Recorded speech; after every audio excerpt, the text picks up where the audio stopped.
하나님께 주시는 말씀 요한복음 7장 37절에서 53절입니다. 요한복음 7장 37절서부터 53절 말씀 우리 한 절씩 교독하고 나가도록 하겠습니다. 요한복음 7장 37절서부터 53절입니다. 명절 끝날 곧 큰 날에 예수께서 서서 외쳐 이르시되 누구든지 목마르거든 내게로 와서 마시라.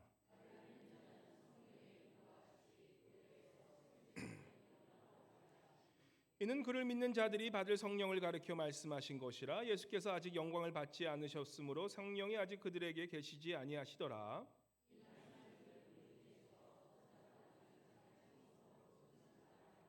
어떤 사람은 그리스도라 하며 어떤 이들은 그리스도가 어찌 갈릴리에서 나오겠느냐.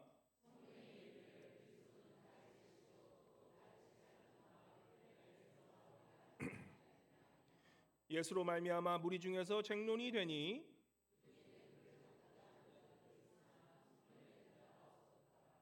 아랫사람들이 대제사장들과 바리새인들에게로 오니 그들이 묻되 어찌하여 잡아오지 아니하였느냐.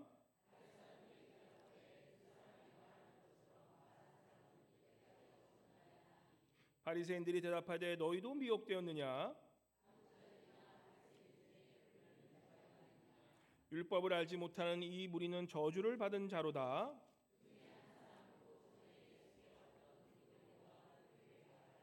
우리 율법은 사람의 말을 듣고 그가 행한 것을 알기 전에 심판하느냐. 그들이 대답하여 이르되 너도 갈릴리에서 왔느냐. 찾아보라 갈릴리에서는 선지자가 나지 못하느니라 하였더라. 아멘. 임마누엘 성가대 나오셔서 나의 생명 되신 주 주님께 찬양 올려드리겠습니다.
다시 한번 큰 박수로 주님께 영광 올려드리기 원합니다. 예. 할렐루야. 우리 한번 옆에 분 인사하실 때 한번 활짝 웃으시면서 두 손 펴시고 생수의 강이 넘치시길 바랍니다라고 한번 그렇게 인사해 주기 바랍니다. 생수의 강이 넘치시길 바랍니다. 아멘. 예. 네.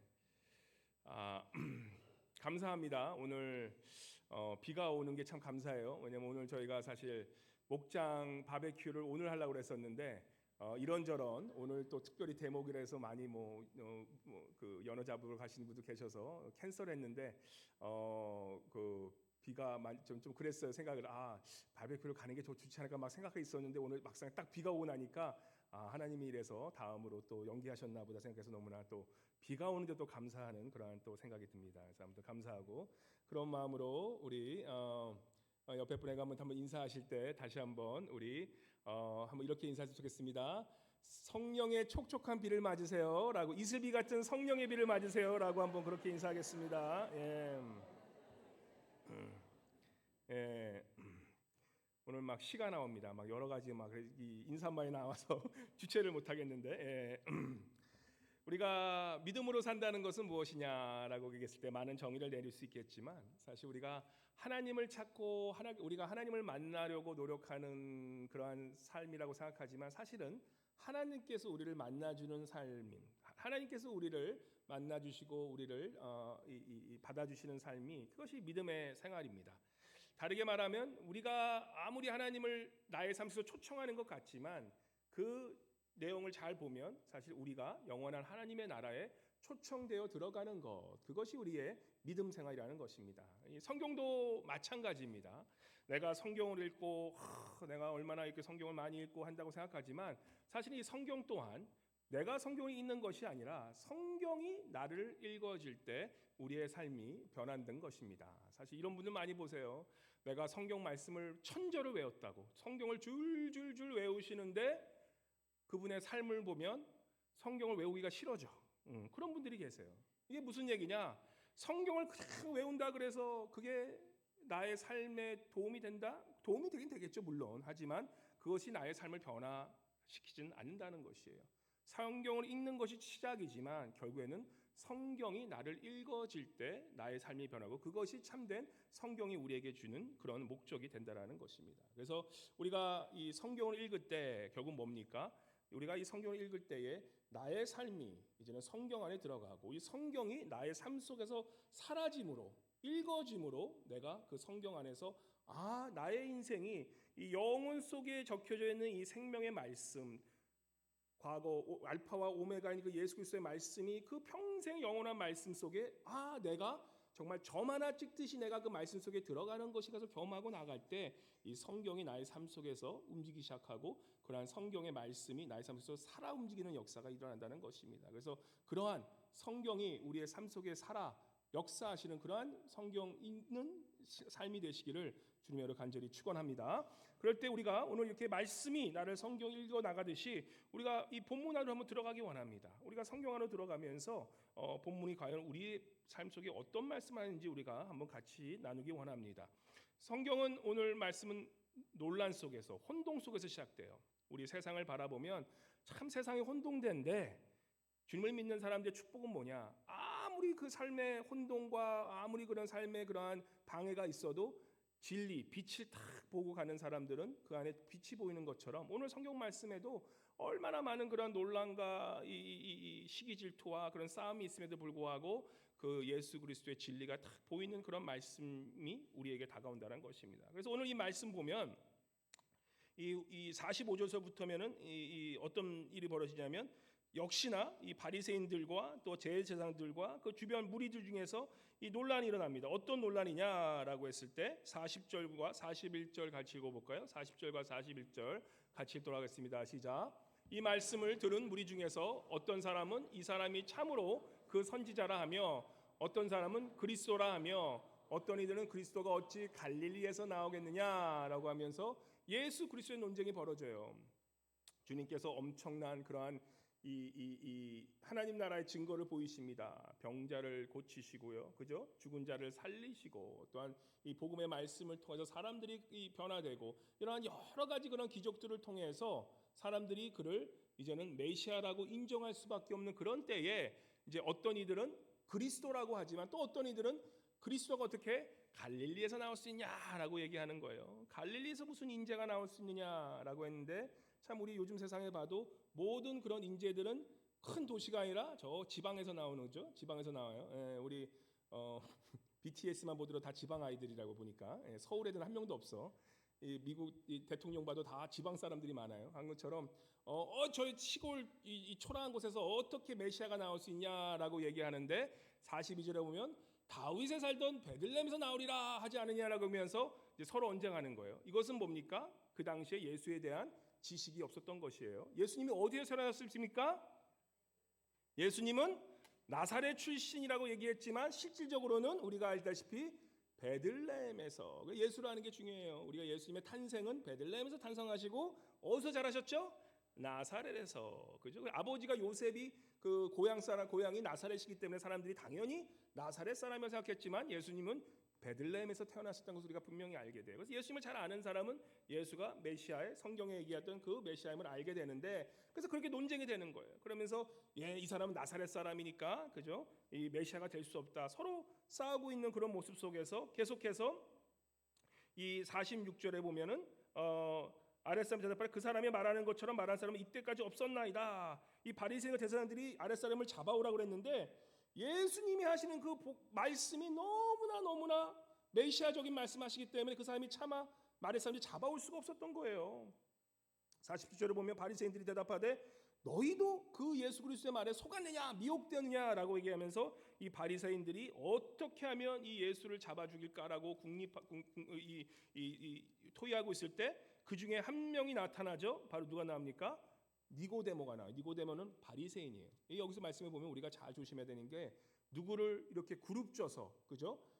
어떤 저 그룹은 저 인간들은 다 저런 인간들이라고 그렇게 사람들을 단정하고 또 그걸 통해서 또 차별하고 하는 것은 굉장히 옳지 못하다는 것이에요. 왜냐하면 바리새인 중에서도 어떤 사람이 있었냐? 예수를 믿는 니고데모 같은 사람이 있었다는 것이에요. 그래서 우리 예수님은 한 영혼을 바라보는 것처럼 우리도 어떤 그룹을 이렇게 보면서 그 사람들을 어떠한 이 스테레오타입하면서 판단하면서 그런 보는 것이 아니라 이 한 사람 한 사람을 보는 것이 중요한데, 바로 그 니고데모라고 하는 그 사람이 51절에 보면 우리 율법은 사람의 말을 듣고 그 행한 것을 알기 전에 심판하냐라고 하면서 예수님을 방어하면서 보호하면서 변론하면서 그 바리새인에도 불구하고 바리새인 안에서도 그러한 예수 그리스도를 믿는 자들과 아닌 자들이 갈리는 그런 모습을 보게 됩니다.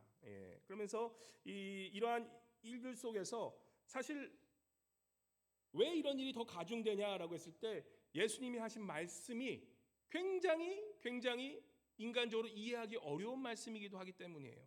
오늘 예수님께서 뭐라 그러십니까? 사람들이 많이 모인 이런 명절 때 이제 말씀을 하십니다. 그 명절 때 뭐라 그러시냐면 48절에 보시면, 37절과 38절에 보시면 예수께서 이초에 이르시되 누구든지 목마르거든 내게 와서 마시라. 나를 믿는 자, 성경 이름 같이 그 배에서 생수의 강이 흘러나오라 하시니. 그래서 이 명절 때 이 말씀을 하시는 거예요. 명절이 어떤 명절이면, 그 당시 명절이 어떤 명절이었습니까? 초막절이었던 거예요. 초막절. 이 초막절에 이제 이 말씀을 하시는데, 이 말씀이 어떤 말씀이냐면 성경의 이름 같이 그 배에서 생수의 강이 흘러나오게 하시니라. 하필이면 예수님께서 그냥 내가 메시아라고 말씀하시면 사람들이 그냥 믿을 텐데, 그렇게 말씀 안 하시고 나를 믿는 자는 배에서부터 생수의 강이 나오신다. 뭐라고 말씀하신 것입니까? 예수님은 그 말씀 속에 다 은유적인 방법을 말씀하시면서 예화를 통해서 은유적인 표현으로 말씀하세요. 우리가 그러니까 요한복음 읽다 보면 상당히 우리가 이해 못하는 부분이 많아요. 그럼 왜 그렇게 이런 말씀을 은유적으로 표현했을까라고 했을 때, 우리가 이건 좀 이 정도는 알고 계시는 게, 이 성경에 나오는 이 은유적인 표현은 사실 그 은유적인 방법은 뭐냐면, 어떠한 진리를 알기 위해서 더 깊은 진리로 들어가게 하는 그러한 이 채널이 은유적인 표현이라는 것이에요. 많은 예화를 통해서 이렇게 말씀하시는 거예요. 그죠? 하나님의 나라를 얘기하시면서 예수님께서는 누구를 얘기합니까? 이 돌아온 탕자를 얘기하세요. 왜 돌아온 탕자를 얘기하십니까? 많은 그 예수님의 말씀을 듣고 있는 사람들의 영적 수준이 다른 거예요. 많은 사람들이 거기 어떤 못 배운 사람서부터 바리새인처럼 아주 고급 그런 지식을 가지고 있는 사람들이 있기 때문에 예수께서는 그러한 은유적인 표현을 통해서 어떻게 합니까? 그 사람들의 그러한 영적인 믿음의 수준으로 이해할 수 있도록 그렇게 말씀을 해주신 거예요. 그래서 하나님의 나라에 대한 그러한 표현이 다 은유적인 표현을 하신 이유는 바로 그러한 비밀된 그런 진리를 악한 자들이 이해 못하게 하시는 그런 이유도 있겠지만, 많은 사람들이 그 말씀을 듣고 그 마음에 따라, 그 믿음에 따라 그 진리에 들어가는 그러한 이 방법이 되기 때문에 예수님께서는 이러한 사람들이 이해하지 못하는 그러한 말씀으로 우리에게 다가가신다는 것입니다. 그래서 사실 이 요한복음, 하나님의 말씀은요, 계속 그런 말씀하시지 않습니까? 우리의 무슨 눈이 띄어져야지 말씀이 보인다고요? 영적인 눈이 띄어져만 믿어지는 것이 말씀이라는 것이에요. 아무리 똑똑한 PhD를 가진 하버드 PhD, 서울대 PhD를 가진 사람이 이 성경을 읽는다고 이 성경이 마음속에 이해가 됐다고 생각하십니까? 절대 그렇지 않다는 것이에요. 이 말씀은 영적인 말씀과 하나님의 영원한 말씀이시기 때문에 세상에 가진 아무리 가장 큰 지식도 하나님이 주신 그 말씀의 초등교육보다 안 되는 그러한 교육이기 때문에 하나님의 말씀을 이해하기 어렵다는 것이에요. 그래서 예수님께서는 그러한 은유적인 표현으로 정말 믿음 있는 자, 정말 영적인 눈이 띄어진 자들, 그러한 순수한 믿음을 가진 자만이 예수 그리스도를 볼 수 있도록 그렇게 말씀으로 표현하신다는 것입니다. 오늘 이 말씀, 그죠? 생수의 강 많이 들어온 말씀이에요. 그죠? 우리가 찬양도 있어요. 근데 생수의 강을 말씀하시는 사실 한 가지 더 중요한 말씀이 있는데, 그 말씀이 뭐냐면 6장에 나왔던 6장 54장 한 3주 전에 했던 그 설교인데, 우리 주님께서 말씀하시기에 주님의 살과 피에 대한 말씀과 오늘의 말씀이 연결이 돼요. 뭐라고 말씀은 6장 53절에 보시면 예수님께서 이 말씀 잘 아시는 말씀인데, 6장 53절, 54절, 55절 말씀, 56절까지 한번 같이 큰 소리 한번 읽도록 하겠습니다. 시작. 예수께서 이르시되 내가 진실로 진실로 너희에게 이르노니 인자의 살을 먹지 아니하고 인자의 피를 마시지 아니하면 너희 속에 생명이 없느니라. 내 살을 먹고 내 피를 마시는 자는 영생을 가졌고 마지막 날에 내가 그를 다시 살리리니 내 살은 참된 양식이요 내 피는 참된 음료로다. 내 살을 먹고 내 피를 마시는 자는 내 안에 거하고 나도 그의 안에 거하니라. 자, 이 말씀 이것도 은유법이에요. 그죠? 우리가 매일 성찬식마다 이 말씀을 우리가 같이 나누면서 먹는데, 그죠? 과연 예수님께서 뭐라 그러십니까? 인자의 살과 인자의 피를 먹지 않는 자는 너희 안에 생명이 없느니라. 이게 도대체 무슨 뜻입니까? 만약에 이 말씀을 믿지 않는 자에게 보이시면 이게 뭔 얘기야? 사람을 잡아먹어야 된다는 뭔 얘기야? 이렇게 이해할 수 있다는 거예요. 실질적으로 초대교회 역사를 보면 로마인들이 기독교를 핍박하면서 어떤 말씀을 인용했냐? 예수님의 이 말씀을 가지고 저 그리스도인들은 뭐 하는 사람들이냐라고 했을 때 사람의 피와 사람의 살을 먹는 그러한 식인종들이다 그러면서 그리스도인들을 죽였어요. 그게 실질적인 역사의 사건이에요.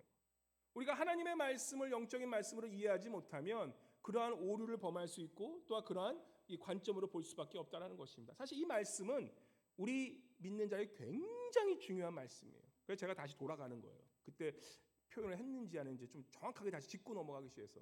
예수님께서 이 말씀을 하셨던 그 배경은 뭐냐면, 그죠? 이 6장 54절 내 살을 먹고 내 피를 마시는 영생을 가졌고 마지막 날에 내가 그를 다시 살리리니 내 살은 참된 양식이요 내 피는 참된 음료로다. 내 살을 먹고 내 피를 마시는 자는 내 안에 거하고 너도 내 안에 거하니. 이 말씀이 있었던 배경은 바로 그 전에 또 6장에 보시면 어떤 말씀이 나오냐라고 했을 때 6장 9절에 보시면 어떤 말씀이 나옵니까? 6장 9절에 보면 한 아이가 있어 보리떡 5개와 물고기 2마리를 가지고 있나이다. 이게 무슨 사건이죠?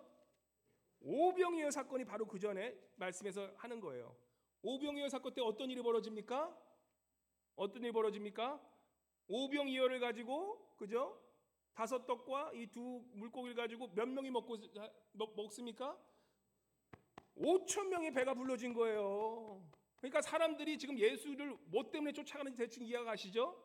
예수님을 쫓아가면 내 배가 채워지는구나. 엄청 잘 먹고 잘 살 수 있겠구나. 사람들이 그 예수를 쫓는 거예요. 지금도 어떻습니까?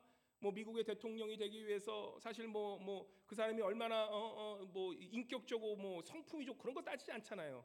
일단 그런 거는 기본적이고 백성을 국민들을 잘 먹고 살릴 수 있는 경제를 아느냐가 대통령이 되냐의 가장 큰 그런 이 요소가 되는 것처럼 그 당시에도 예수님을 그들이 쫓았던 이유는 뭐예요?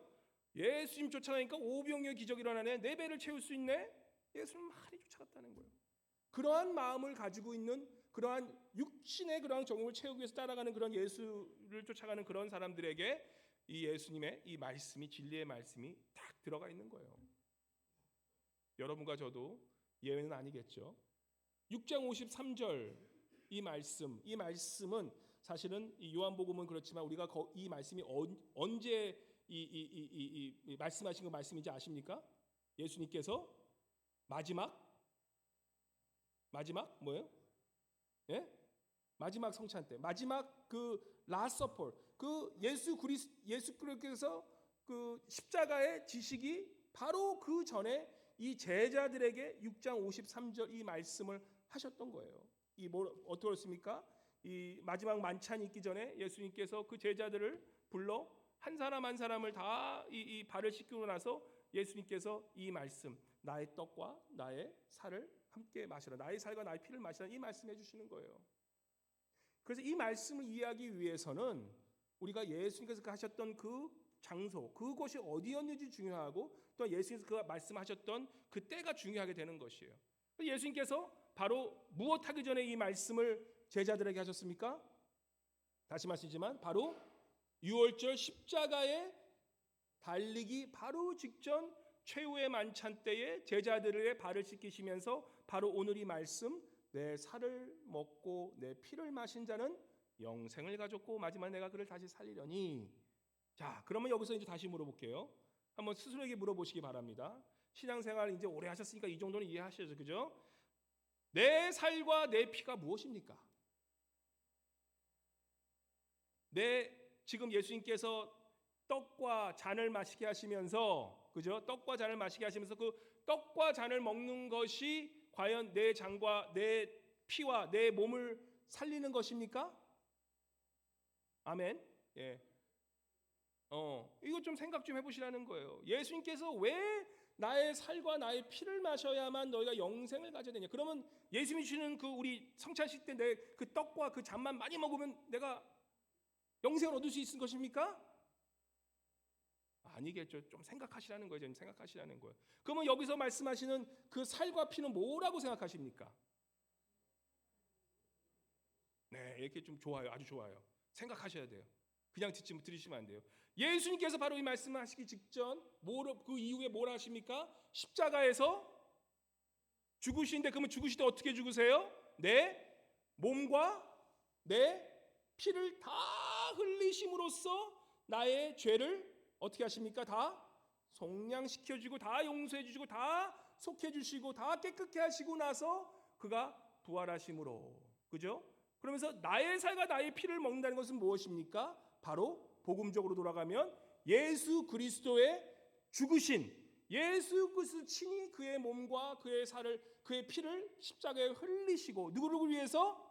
나를 위하여, 여러분과 나를 위하여 그 피가 흘리심을 믿는 자들에게는 뭐예요? 우리에게 영생을 주신다는 거예요. 그래서 이 말씀 보면 53절 보면 내 살, 여기 보시면 내 살을 먹자고 내 피를 마시지 않으면 너희 속에 생명이 없고, 54절 같이 해볼까요? 54절 같이 읽겠습니다. 시작. 내 살을 먹고 내 피를 마시는 자는 영생을 가졌고 마지막에 내가 그를 다시 살리리니. 결국 십자가에 돌아가신 예수 그리스도의 그 죽음과 그 피 흘리신 그 피로 말미암아 내 죄가 용서되었다는 사실을 믿는다면 너희가 뭐를 가졌다고요? 영생을 가졌고, 그리고 뭐 해야 된다고? 예수 그리스도 그 죽으심을 사망 권세 이기시고 부활한 것처럼 너희 또한 어떻게 됩니까? 마지막 날에 내가 너를 다시 살리시니. 아멘.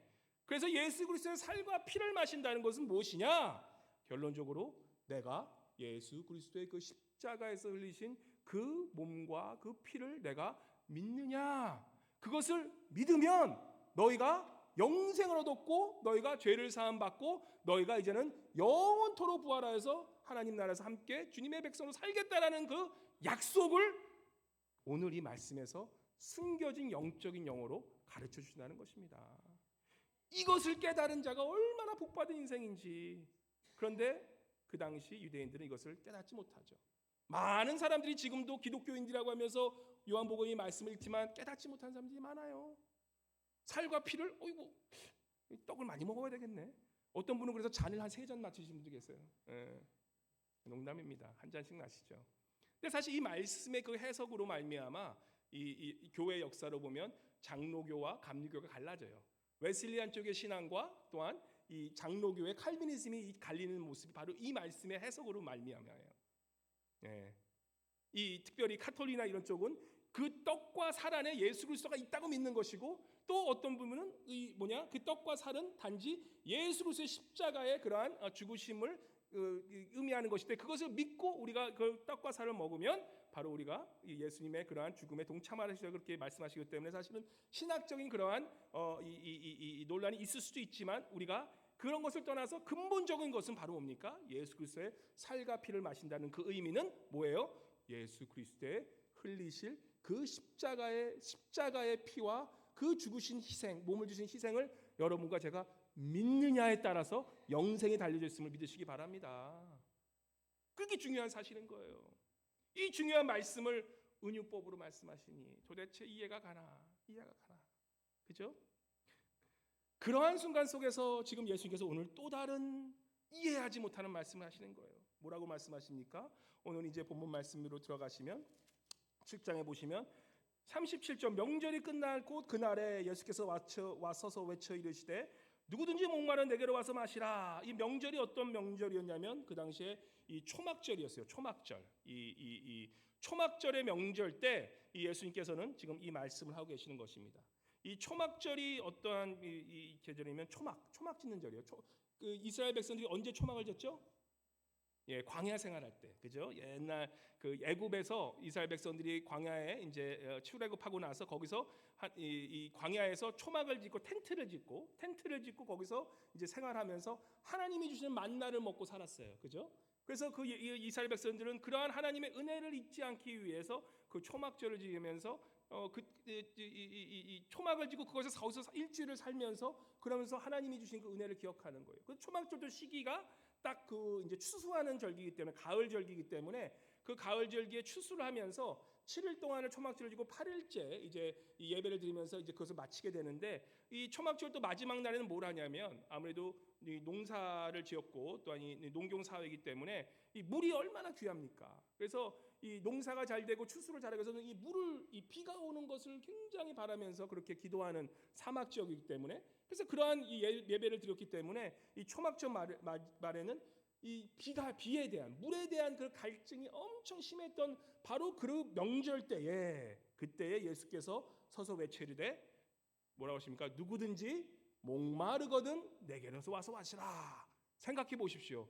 사람들이 들리게 딱 말씀하시는 거예요. 이해할 수 있게 말씀하시는 거예요. 지금 이 초막절, 지금 비가 내려야 될 이 사막지대, 이 더운 이때에 목마른 자는 다 내게로 와라 마시라 그러면 그 누가 예수님을 안 보겠습니까? 저도요 하면서 내게도 목마른 제게 마실 물을 주십시오라고 그렇게 말씀하시는 거예요. 사람들은 또 무엇입니까? 오병이어처럼 나에게 떡을 주신 것처럼 예수께서 또 나에게 이 갈증난 나에게 물을 주시겠구나.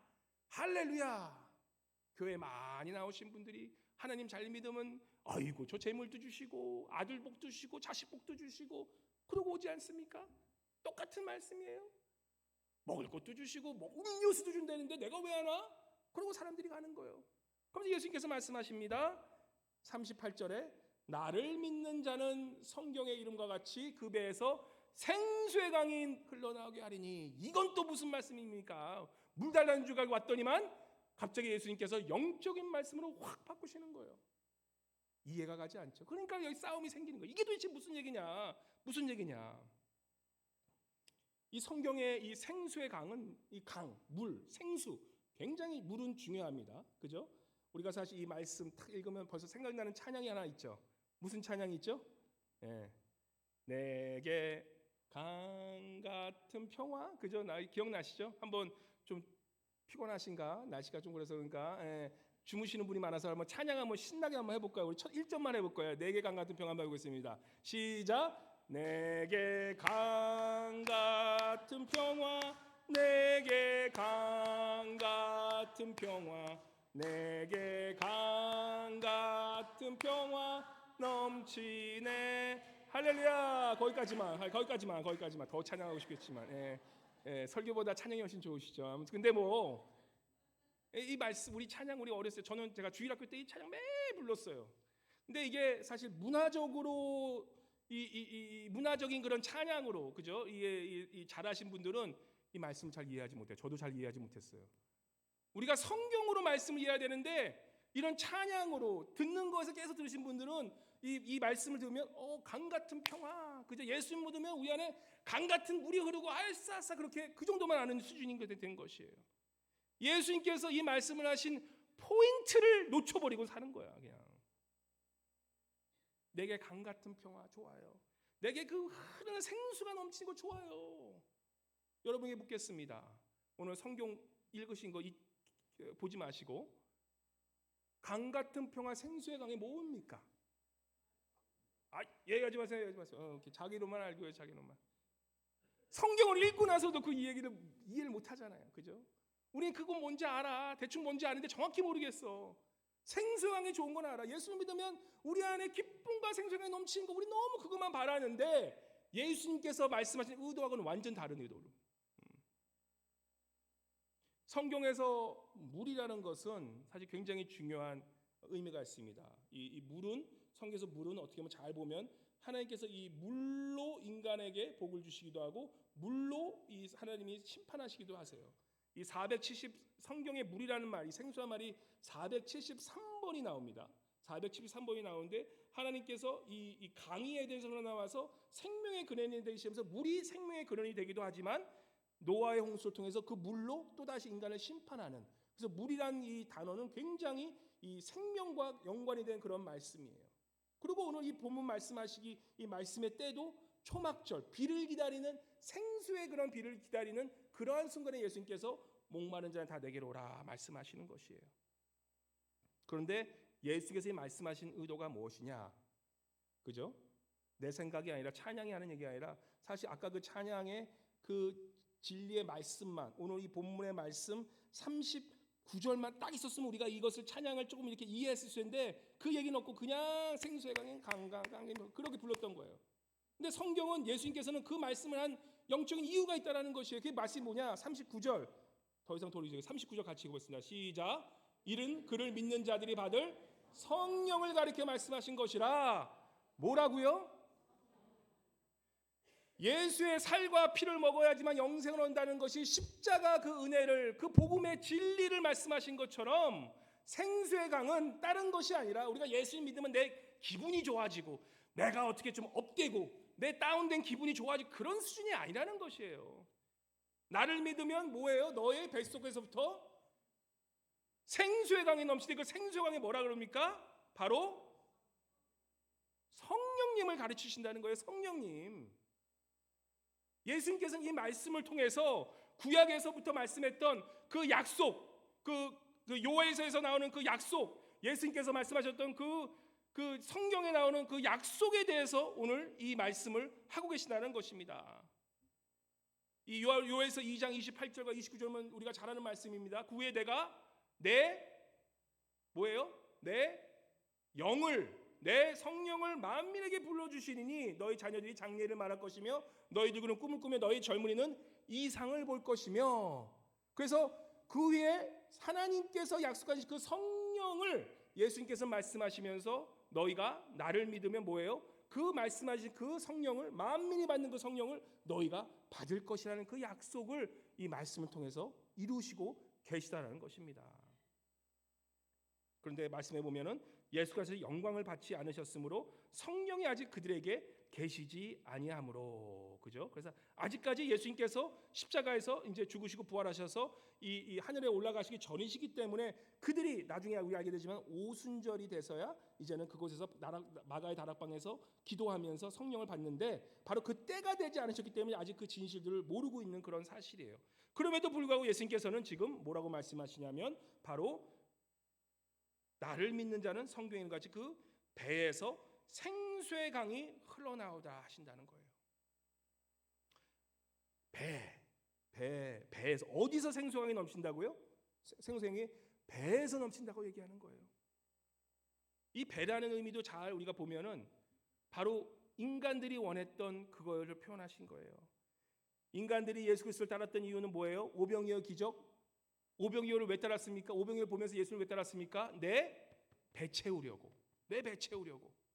사람들이 예수님을 따랐던 많은 이유는 예수를 따름으로 내 배가 불러지니까 예수를 따랐던 거예요. 지금도 많은 사람이 모인 이유는 지금 갈증이 나니까 물을 준다고, 음료수를 준다고 그러시니까 그 따랐던 그들에게 예수님께서는 완전 다른 이야기를 하시는 거예요. 뭐예요? 나를 믿으면 너희 뱃속에서부터 너희가 원하는 그 인간적인 욕망, 배라는 것은 결국 뭐니까 배에 들어가면 이 뒤로 나오죠. 근데 배에 들어간 것은 뭐예요? 내 쾌락과 내 욕망으로 가득 찬다는 거예요. 그래서 사실 이게 배가 나오면 사실 이게 보기 좋지 않죠. 제 배가 좀 나와서 요즘 좀 그게 되는데, 이 배라는 의미는 우리 인간의 욕심과 탐욕을 얘기해요. 왜 사람들이 배 나온 사람을 별로 안 좋아하니까 쟤 많이 먹었네. 그러면서 좀 별로 이렇게 좋지 않아 보이죠. 저도 그래서 지금 뱃살을 빼려고 그러는데 뱃살이 그렇게 안 빼지네요. 아무튼 운동을 열심히 해야 될 것 같아요. 아무튼 근데 이 배라는 것은 뭐냐면 결국은 예수께서 그 말씀하시는 거예요. 너희 뱃속에서부터 생수강이 나온다는 그 이야기는, 배라는 것은 뭐예요? 내가 여태까지 찾았던 예수 그리스도를 찾아왔던 그 이유, 오병이어 기적을 통해서 내 이기적인 욕망을 채우기 위해서 내가 살아가던 그 삶 속에 있었던 내 모든 것을, 하나님마저도 내가 내 원하는 것을 얻기 위해 믿었던 그런 믿음 생활 속에서 누가 잘 되면 시기하고 질투하고, 또한 어떻게 하면 또 깎아내릴까, 그리고 내 싸움, 다른 사람이 싸움하면 그렇게 다 싸움을 즐겨하고 했던 그런 모습, 넘어지고 이런 것들을 오히려 즐겨하는 그런 모습 속에서 너희 뱃속을 채우는 그러한 삶에 이제는 뭐예요? 그 뱃속에서 이제는 생수의 강, 생수강이 뭐라고요? 바로 성령의 그러한 변화가 너희 뱃속, 너의 옛날 그 삶, 그 뼛속 깊숙이 그러한 변함이 있을 거라는 것이에요. 그래서 예수 그리스도를 믿으면 어떻게 됩니까? 바로 예수 그리스도 주시는 그러한 성령이 우리에게 임하신다는 말씀을 우리에게 해주신다는 것입니다. 한번 스스로에게 물어보세요. 지금 나이가 성령님과 함께 하실까요? 성령님이 나와 함께 하고 계실까요? 아멘? 확실하게 못하신 분도 계세요. 자신 없어 하시는 분. 근데 성경을 믿으셔야 되는 게, 성경은 뭡니까? 내 살과 내 피를 마시는 자는 영생을 얻겠고, 십자가의 그 죽으심과 그 나를 위해 죽으심과 또 나를 죄를 용서하심으로 내가 하나님께 나아갈 수 있는 부활하심으로 나의 영생을 주셨다는 것을 믿는 사람들에게는, 나를 믿는 자는 뭐예요? 뱃속에서부터 뭐라 그럽니까? 뱃속에서부터 생수의 강이 넘치겠다는 그 약속의 말씀, 만민이 너희에게 성령을 주겠다는 그 약속, 요엘서의 말씀을 하나님께서는 이루셨고, 지금도 여러분과 저에게 그 말씀을 이루셨다는 사실입니다. 여러분들 예수 그리스도를 믿고 그 십자가 은혜를 믿으시죠? 구원받은 거 믿으시죠? 예수 그리스도의 살과 피를 내가 마셨고, 내가 그 십자가를 믿음으로, 그죠? 이제는 내가 그 예수 그리스도의 안에 있고, 예수 그리스도가 여러분 안에, 우리 안에 있음으로 말미암아 이제는 예수 그리스도의 그 영이신 성령께서 여러분 안에 그 뱃속 가운데 그 옛날 그 더러운 삶 속에서 이제는 변화를 주신다는 것을 믿으시기 바랍니다. 그걸 믿어야 된다는 거예요. 그래서 성령은 뭐냐? 예수 그리스도께서, 사실 성령에 대한 이야기를 오늘 좀 하려다가 시간이 그러면 한 1시쯤 끝날 것 같아서 딱 잘려서 이걸 어떻게 할까 다음 주에 제가 하기로 했어요. 오늘 생수회관 1하고 이 다음 주에 우리가 성령에서 좀 더 배울 것인데, 바로 그 성령을 약속하시고 성령을 여러분과 저에게 주셨다는 것이에요. 여러분과 저게 얼마나 축복받은 자냐면, 영생을 주셨을 뿐만 아니라 바로 내 예수 그리스도를 믿는 자에게 그 뱃속 깊은 나의 욕망, 그 같은 끝끝 내 시기 질투하고 맨날 넘어지고 맨날 그 미워하는 그 마음속 깊은 곳에 생수의 강이신 누구? 예수 그리스도의 영이신 누구? 하나님의 영이신 누구? 삼위일체 그 성령님이 바로 내 배 안에 존재하신다는 거예요. 성령님이 내 안에 계시다는 거예요. 그게 성령님이 계실 뿐만 아니라 뭐예요? 생수의 강처럼 넘쳐나신 거예요. 그게 뭐예요? 성령 충만. 따라해보세요. 성령 충만. 생명의 강, 생수의 강은 성령 충만한 것을 우리에게 말씀하시는 거죠. 그 예수님께서 이러한 놀라운 말씀, 너희가 나를 믿고 나를 따르면 바로 너의 뱃속에서부터 너의 그 옛 이 인간적인 그러한 이기적인 삶을 살아가는 그 순간서부터 생수의 강, 성령을 너에게 선물로 주고 그 성령께서 너희를 인도하시다는 놀라운 말씀을 우리에게 은유법으로 말씀하시고 우리가 이해하지 못. 그래서 맨날 그 찬양을 부른데도 무슨 찬양인지도 모르고 우리가 그러고 살았던 거예요. 우리 안에 그러한 성령이 있다는 것, 그죠? 근데 어떤 분은 그럴 수 있어요. 내 안에 성령이 있는 것 같지 않은데요. 난 모르겠는데 내 안에 그렇게 막 능력도 있죠, 그러는데요, 그죠? 근데 성령이 거하신다는 것은요, 뭐예요? 우리가 성령의 거하는 걸 우리가 어떻게 할 수 있습니까? 제가 아내에게 물어봤어요. 여보, 좀 성령이 좀 하셨던 좀 예화 좀 얘기할 수 있어? 제가 좀 생각해보니까 요즘 좀 생각이 잘 안 나더라고요. 아내도 좀 갸우뚱해요. 근데 여러분도 생각해 보세요. 요즘 성령님이 강하게 역사하신 거 요즘 좀 있으면 간증하시겠어요? 물론 어떤 분도 있을 수 있어요, 그죠? 나를 통해서 하나님께서 놀라운 일을 하셨다고 막 그렇게 할 수가 있지만 오해하지 마세요. 성령님이 임하신다는 것은 놀라운 기적을 행하는 게 아니에요. 놀라운 기적은 무엇이냐? 내가 알지도 못하는데 성령께서 내 안에 거주하심으로 내가 모르는 사이에 나를 이곳에 인도하시고 나를 오늘 이 교회 가운데 인도하시고 하나님의 말씀을 믿게 하시고 하나님을 알게 하시고 나의 삶 속에서 그렇게 기적같이 매일 눈을 뜨게 하시고 호흡하게 하시고, 그죠? 아파셨던 분들은 알아요. 성령은 마치 우리 안에 흐르는 피 같아요. 우리가 좀 몸이 안 좋아지면 어떻게 됩니까? 이 피가 잘 순환이 안 돼요, 그죠? 피가 순환이 안 되면 우리가 그때서부터 그 피가 순환이 얼마나 중요한지를 알게 돼요. 성령의 은혜하심도 마찬가지라는 거예요. 우리가 평소에는 오히려 성령님이 우리와 함께 하시지 잘 모르는 게 정상이라는 것이에요. 우리가 매일 이렇게 살아가고 기쁨 모습 살아가고 이런 것들이 내가 그냥 살아간 것 같지만 사실은 성령님의 도우심으로 살아가고 있음을 믿으시기 바랍니다. 그게 믿음이라는 것이에요. 내가 무슨 일이 일어났을 때 사실 성령께서 크게 도우시는 것을 우리가 경험하게 돼요. 그게 사실 삶의 그러한 어려움이 준 축복 중에 하나인 거예요. 늘 우리가 이렇게 평소 동안 이렇게 잘 살고 그냥 평안하게 살 때는 감사한 줄 모르고 살아. 지금이 사실 제일 감사할 때 좀 믿으시기 바랍니다. 하나님 안에서 평안하게 살고 하나님께서 성령께서 인도해 주심으로 우리가 평안하게 살 때 모르는데 문제가 생겨나면 그게 내가 얼마나 그게 하나님의 평강이었지 성령님의 그런 은혜였을지 우리가 깨닫게 된다는 것이에요. 그래서 참된 기도는 언제 하냐? 언제 기도하십니까? 일이 일어나기 전에, 평소에 지금처럼 편안할 때 기도하는 것이라는 거예요. 뭐가 일어날 때 기도하는 것이 아니라 매일 삶 속에서 내가 매일 기도하는 것은 오늘도 나에게 이렇게 평강을 주신 것이 그게 기적이므로, 그 성령님이 나와 함께 하심으로 그것이 기적임을 알고 성령님께 늘 기도하면서 순종하고 나가는 그것이 참된 그리스도인의 삶이 되어야 한다는 것이에요. 우리 사랑하는 성도님 여러분, 오늘은 조금 빨리 일찍 마치고 싶습니다. 우리가 이러한 성령님 믿는 자, 예수 그리스도의 피와 살을 먹은 자는 이제는 예수 그리스도로 말미암아 그 십자가로 말미암아 이제는 구원을 얻었고, 그죠? 무료 하나님의 은혜로, 예수 그리스도의 은혜로 우리가 그 구원을 얻었는데, 그 예수 그리스도께서 오늘 뭐라고 합니까? 우리가 성령을 받을 때 좀 오해할 때가 있어요. 우리가 성령을 받기 위해서 어떤 분들은 막 그냥 가서 나무를 뽑고 막 그러면서 그래야지만 성령을 받는다고 생각하시는데 죄송하지만 아니에요. 물론 그렇게 하면 성령이 더 능력이 임할 수도 있겠죠. 그거는 제가 뭐라고 안 그러겠습니다. 하지만 주님께서는 이렇게 말씀하십니다. 너희가 생수의 강이 넘치는 그 비밀이 뭐라고요? 뭐라고 그러십니까? 심플하게 얘기하세요. 뭐라고 합니까? 38절 와서 그냥 막 방언하고 막 머리를 이렇게 기도해야지만 쥐어쥐어쥐어 해야지만 성령이 온다고 그러십니까? 아니에요. 38절 뭐라고 하십니까? 나를 믿는 자는 뭐예요? 나를 믿는 자는 성경에 이런 같이 그때 배에서 생수의 강이 흘러나오니와. 우리가 해야 되는 것은 뭐예요? 심플리 뭡니까?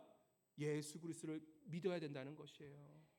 예수 그리스도를 진심으로 믿어야 된다는 것이에요. 그냥 한 달에 걸치고 믿는 것이 아니라 진짜 내가 예수 그리스도를 믿는다면, 그래서 내가 예수 그리스도를 믿음으로 내가 나의 삶을 주님께 드리고 나의 그 하나님을 예수 그리스도를 나의 삶의 주인으로 여기고 성령님께 내가 순종하겠다는 그러한 마음을 가지고 있다면 그것이 믿음 아닙니까?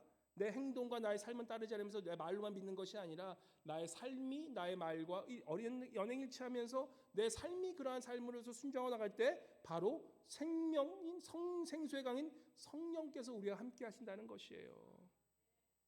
그래서 다음 주에 이제 성령 충만에서 더 얘기할 때 그때 우리가 왜 기도하고 또 왜 어떻게 하면 더 성령을 받아야지 드릴 거지만 오늘 이 말씀은 무엇입니까? 약속이에요. 바로 여러분과 저에게 오늘 이것만 들고 가세요.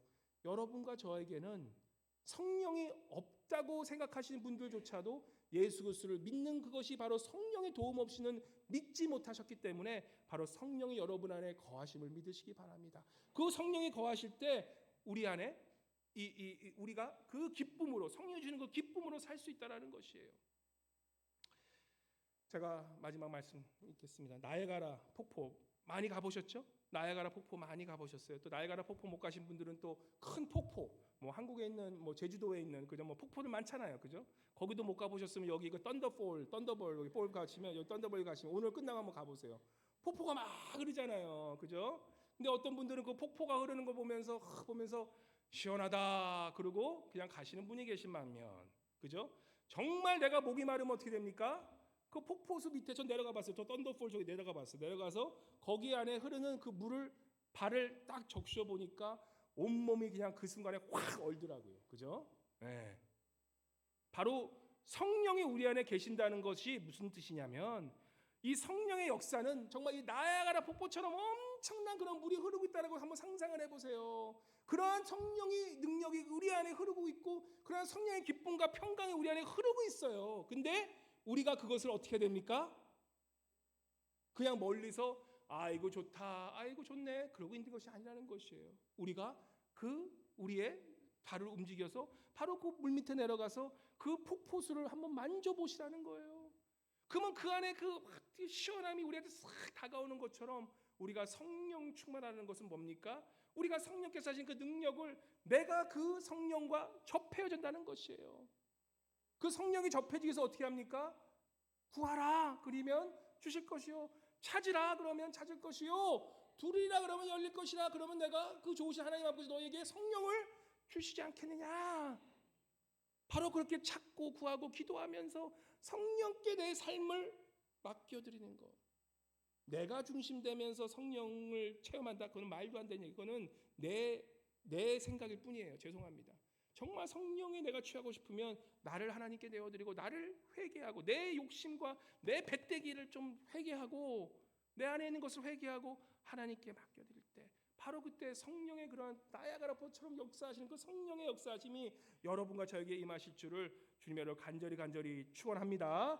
오늘 우리 말씀 끝나기 전에 한번 정말 내 안에 있는 성령을 느끼시면서 내 안에 피가 흘리는 건 우리가 느끼지 못하는 것처럼 내 안에 있는 성령을 내가 느낄 수는 없어도 내 안에 성령이 거하신 것을 내가 믿음으로 바라보면서 오늘 이 찬양 한번 구했으면 좋겠어요. 우리 내게 강 같은 평화, 가사가 없어 제가 읽을 테니까 한번 그 찬양을 신나게 하는데 내게 있는 그 강 같은 평화, 그게 뭐라고요? 생수의 강이 뭐라고요?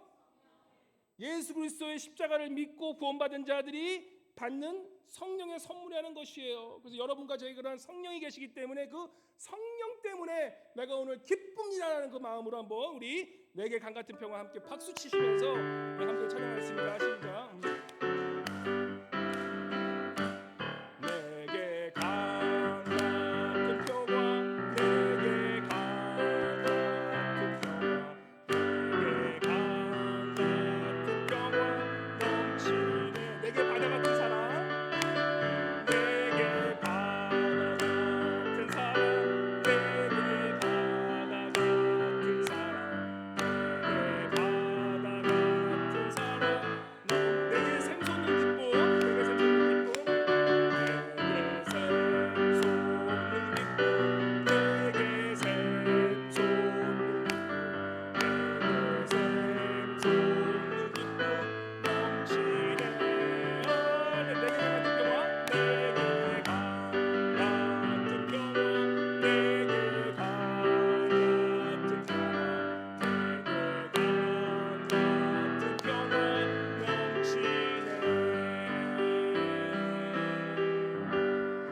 할렐루야. 좋으신 하나님 아버지 감사합니다. 우리에게 하나님의 은혜로 말미암아 예수 그리스도의 살과 피를 맡게 하심에 감사드립니다.